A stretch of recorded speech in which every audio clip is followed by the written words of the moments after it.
बिस्मिल्लाहिर्रहमानिर्रहीम जी दोस्तों, अज का विलॉग जोड़ा है थोड़ा ये मुनफरद किस्म का विलॉग आ। मैं थोड़ा अपना थोड़ा दोस्त थोड़ा होस्ट डॉक्टर इजहार अहमद गुलजार तो मेरे कैमरामैन इस वे राणा अजहर तो इस वे असी एक इनू की कहते हैं वेलने तो असी इस वे जनाब चढ़ाई की है। वेलना इस वे जनाब पत्त चढ़ी हुई आ कमाद के उत्ते तो गुड़ तैयार हो रहा, शक्कर तैयार हो रही है। मेरे हाथ से गुड़ आ ये मैं पहले भी दसिया कि ये वो गुड़ आ जो बिल्कुल हमने ताज़ा बनया 15 मिनट हुए हैं इसमें। तो यह गुड़ तुम देखो रंग का फर्क हैगा, इनू रंग कार्ड नहीं दिता गया तो इनू रंग कार्ड हल्का जिहा टच दिता होया। और इन्हों ने भाई नदीम ने दसिया कि साड़ी जी पत्त दे विच है ना असीं विच नहीं पाउंदे रंग कार्ड विच पाउंदे आ थोड़ा जिहा। लोग पत्त जदों उहदे विच पा दिंदे आ गंढ दे विच तो उहदे विच दिंदे आ रंग कार्ड पाउंदे आ जिहड़ा कि सेहत वास्ते ज़्यादा नुकसान है। लेकिन नुकसान इत्थे काहदा, इत्थे तो चीनी खाई जाते सारा दिन, नुकसान कोई नहीं। तो कहने का मकसद है कि जो ये फायदा ना वो खड़ते नहीं है।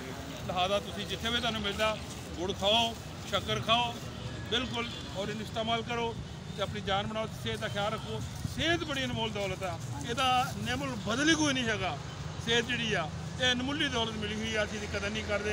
अगर असीं इन्हां दी कदर करिए सेहत की तो जनाब यह देखो तुसीं तो फिर तुहानूं जरा लाजमी अपने नेचर के करीब होना पेगा। नेचर के नाल जुड़े रहांगे तो साडी बकाव आ। अगर असीं नेचर तो दूर हो गए हट गए तो असीं खुद भी अपने आप तो दूर हो जाएंगे।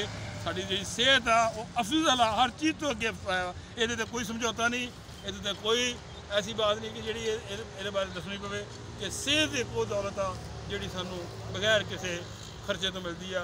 अज असीं इस वास्ते सेहत का पैगाम देने वास्ते इस जगह पर पहुँचे हैं और इत्थे गुड़ भी लवांगे, शक्कर भी लवांगे और जाके दोस्तों भी बनांगे। तो तुसीं भी आओ इस जगह पर। पॉइंट है जी दसूए के कोल है जी पॉइंट, ये भी दस दिओ तुहानूं।